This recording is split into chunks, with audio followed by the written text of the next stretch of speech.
Corona संक्रमण बच्चों को असमान रूप से प्रभावित कर रहा है। विश्व स्वास्थ्य संगठन और all India institute of medical science के सर्वे में सामने आया है कि कोरोना का एडल्ट के मुकाबले बच्चों पर ज्यादा असर नहीं होगा। संक्रमण की रफ्तार को देखकर कोरोना की तीसरी लहर के अनुमान के बीच WHO और एम्स का ये सर्वे राहत देने वाला है।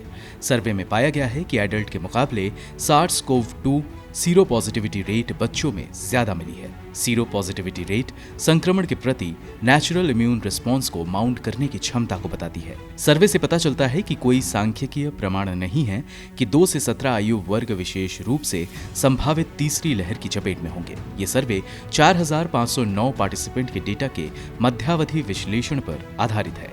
इसमें 2 से 17 साल के 700 बच्चे और 18 साल से ज्यादा उम्र के 3809 एडल्ट्स को शामिल किया गया था। ये सर्वे 5 चयनित जगहों पर किए गए हैं, जिनमें Delhi urban resettlement colony, Delhi rural जिसमें दिल्ली NCR के तहत आने वाले हरियाणा के फरीदाबाद के कुछ गांव, भुवनेश्वर रूरल, गोरखपुर रूरल और अगरतला रूरल में किए गए हैं। इन जगहों से 5 मार्च से 10 जून के बीच डेटा कलेक्ट किए गए थे, यानी सर्वे के लिए 5 राज्यों से 10,000 सैंपल लिए गए थे। फिलहाल ये रिपोर्ट 4 राज्यों के 4,500 सैंपल के आधार पर तैयार किया गया है।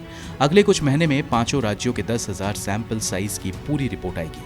रिपोर्ट में इन 5 चयनित जगहों पर 2 से 17 साल के बच्चों में सीरो प्रिविलेंस 55.7% पाई गई और एडल्ट्स में ये 63.5% मिले हैं। हालांकि इस अंतर को सांख्यिकीय रूप से महत्वहीन माना गया। शोधकर्ताओं के मुताबिक SARS-CoV-2 के खिलाफ कुल सीरम एंटीबॉडी का आकलन करने के लिए ELISA किट का इस्तेमाल किया गया था। इस किट का मानव शरीर में कोरोना वायरस के एंटीबॉडी की मौजूदगी का पता लगाने के लिए किया जाता है। सर्वे में कुछ महत्वपूर्ण बातें जो सामने आई हैं, उनमें पाया गया है कि ग्रामीण इलाकों में दिल्ली अर्बन के मुकाबले सीरो पॉजिटिविटी रेट कम पाई गई। ग्रामीण इलाकों में भी बच्चों में एडल्ट्स की तुलना में सीरो पॉजिटिविटी रेट कम पाए गए हैं। हालांकि ये अंतर शहरी इलाकों में नहीं देखा गया। सर्वे में बताया गया है कि बच्चों की एक बड़ी आबादी या करीब 51% बच्चे कोरोना से संक्रमित हुए, लेकिन उनमें एसिम्प्टोमेटिक लक्षण पाए गए थे। साउथ दिल्ली में 18 साल की उम्र के एडल्ट्स में सीरो प्रिवेलेंस 74.8%, जबकि बच्चों में कम 73.9% पाई गई। अध्ययन में कहा गया है कि परिणाम बताते हैं कि जब तक हमने दिल्ली शहरी इलाकों में अध्ययन किया, तब तक बड़ी आबादी पहले ही संक्रमित हो चुकी थी। जो निम्न और मध्यम सामाजिक आर्थिक स्तर की आबादी और बहुत भीड़ भाड़ वाले इलाकों में रहते हैं। ब्यूरो रिपोर्ट, गो न्यूज।